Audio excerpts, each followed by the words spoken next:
So apart from healthcare and from medicine, I would like to talk about culture in Qatar back then. So in terms of communication, how did you manage to communicate with each other? Like we can't imagine now without Facebook, without mobile phones, without Twitter, we can manage like. Yeah, I think it's a very interesting question, because now we're talking about your generation and my generation. Yeah. My generation actually have got the advantages of living or experiencing two eras. Okay, at one stage when I was maybe younger than you are, when I was in the primary school, we were really surprised and happy to have a telephone. That was just a basic telephone. And I remember it in our old house, nobody could dare to put that telephone in his own room. So where we put it was actually in the hall outside, because our houses were like a big yard, open yard, and then the rooms were just surrounded. This is a typical old houses. And we used to put it, what we call the lewan, our hosh. This is just an open yard, and we used to put it there. And whenever it clings, we used to fight who is going to answer the phone, you know, because it's great to be able to lift the phone, talk to somebody, and, you know, who is about, you know, tens of kilometers away from you. That was a major achievement. Okay. I experienced that. Now, of course, I don't need to talk about it, because you know better than me what are the advances that we have at this stage. But I can say that with sorrow, because we've lost something. We've lost the contact. We've lost the natural communication, which means if I need to talk to you, I make an effort, really. It's not as easy now. Yeah. If I want to talk to anybody, I can find him anywhere. If I can't reach him by phone, I can reach him by the social media, like whatever, Twitter, WhatsApp, Facebook. I can email him. I can talk to him and even see him, you know, sound and vision. But that makes it, to me, as far as I look at it, it loses the taste, the flavor of friendship, the flavor of communication. It's different than, you know, when I want to talk to somebody, I make an effort. I walk, say, about 2 to 3 kilometers to his house, knock at the door, and go there and sit. We entertain each other. This is something adds a lot of flavor to the way that we communicate with each other. It also strengthens the bond, the friendship, and the relation, because, you know, seeing and you know, and talking to each other and being in one place, it's really, you cannot compare it to just simply, you know, look at your small device and exchange messages and the rest of it. So we are paying some penalty, yes, for the advances and for the pleasure and for the ease of communicating, but there's a price also. I mean, it's nothing worse than you go now to one of the gatherings, like whatever it is, wedding or invitation or whatever, and you see the people, everybody just hooked with his own device.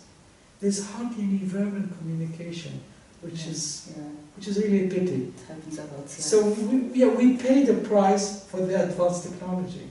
That's something we did not have before. Mm-hmm. So, being the eldest son in my family, I have different roles than the other people in the family. So, what was your roles being the eldest son in your family at the best? In the best? Yeah, I can add to this the fact that we did not have maids at that stage. Mm-hmm. So this is something, a remarkable difference between houses 30 or 40 years ago and now. Now we're talking about at least 1 or 2 maids per house, you know, with maybe 90% dependency on the maid to do. At that stage, the eldest was the maid. So I was performing, you know, the duties of the maid that she did now, you know. Cleaning the yard, the open yard, was a duty of the eldest son. Anything, you know, if I'm asked by my mother or my father to do something and I say no, the first question, but you are the eldest son, who's going to do it? You know, my mother used to cook lunch, but dinner was my responsibility if I want to bring bread from the bakery, or maybe if I wanted to bring some other food, it was my duty, and I did not even have a car. Either I use my bicycle or I walk to get it and bring it in. Okay, so the actual manual work, I mean, I'm not exaggerating. I was doing the maid's work, you know, cleaning the house, fixing whatever, you know.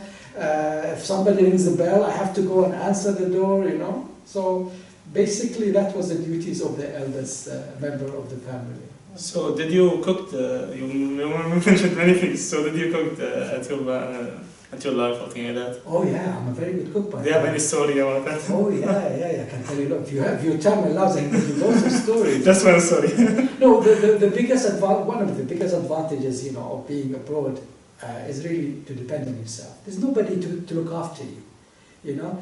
At some stage, I used to live with a family, so partly it was helping me in some of the aspects of life. But that was only for 1 year. Then I moved to my own apartment, and I was living on my own. Here, I had to do everything myself. Okay. The funniest thing is my first cooking. I bought a frozen chicken, and I tried to cook it. That was my first time to cook. So I brought the frozen chicken, I put it in the oven.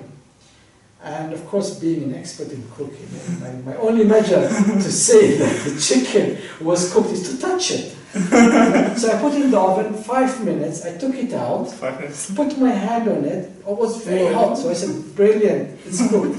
So I had the first bit of it, it was okay, but then inside was still frozen cold, you know. So I put it again in the oven and the rest of it. So that was the first experience. Funny, the second experience, I tried to cook for myself. I could not really eat it.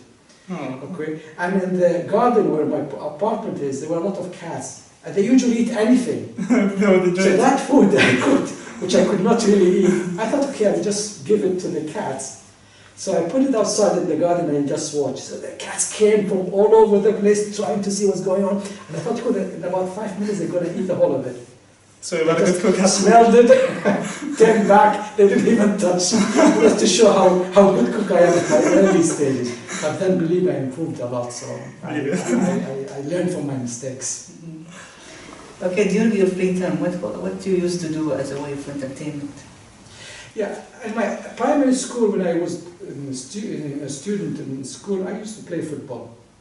Because in our neighborhood, we had a small open area, and you know, we used to make the goal tours from just 2 posts of wooden sticks, you know, something like that, you know.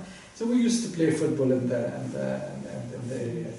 But my major hobby, the thing that I really enjoy most, is traveling by car. I like the countryside, and I was lucky to be in Ireland because Ireland's a beautiful country. So I remember any time that I have free weekend or long bank holidays or even some part of my summer holidays, I used just to drive around the countryside and enjoy the beauty of it.